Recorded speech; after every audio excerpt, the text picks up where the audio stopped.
দলকে নিষিদ্ধ করবার আমরা কারা? জনগণ সিদ্ধান্ত নেবে। এটা তো আপনার আরেকটা চক্রান্ত শুরু হয়েছে, দেশে একটা অনিশ্চয়তা, ইনস্টেবিলিটি আবার শুরু করার জন্য এই ধরনের ঘটনাগুলো ঘটছে, যেটা কোনো ইস্যু না, সেগুলোকে ইস্যু তৈরি করা হচ্ছে। সবকিছু ধ্বংস করে দিয়ে গণতন্ত্র হয় না বলে জানিয়েছেন বিএনপির মহাসচিব মির্জা ফখরুল ইসলাম আলমগীর। একমাত্র আওয়ামী লীগের হাতেই নিরাপদ। যখন আপনি মুক্তিযোদ্ধাদের গলায় জুতার মালা পরান, আওয়ামী লীগ যে দলটির বিরুদ্ধে সবাই দাঁড়িয়েছেন, কিন্তু এবার দেখা গেল তার ভিন্ন চিত্র।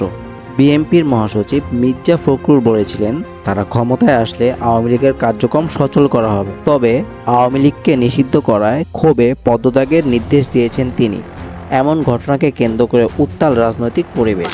আজকে বাংলাদেশে গণতন্ত্র সম্পূর্ণভাবে বিএনপির শীর্ষ নেতা বলেন, একটি রাজনৈতিক দলের নেতা হয়ে আরেকটি রাজনৈতিক দলকে ব্যান করাকে সমর্থন করি না, কিন্তু আওয়ামী লীগ নিয়ে বাংলাদেশে অনেক কথাবার্তা চলছে। আমি ব্যক্তিগতভাবে আগেও বলেছি, আমরা কোনো রাজনৈতিক দলকে নিষিদ্ধ করার পক্ষে না। তবে আওয়ামী লীগ ইস্যুতে পিছিয়ে নেই ব্যারিস্টার রুমিন ফারহানা।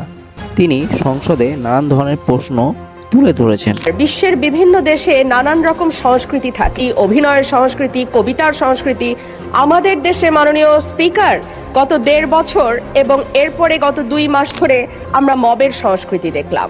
আমরা দেখলাম বাংলা ব্যাংকের গভর্নরকে মব করে সরানো হয়েছে, আমরা দেখলাম বাসসের প্রধানকে মব করা হয়েছে, বরিশাল আদালতের প্রাঙ্গণে মব হয়েছে।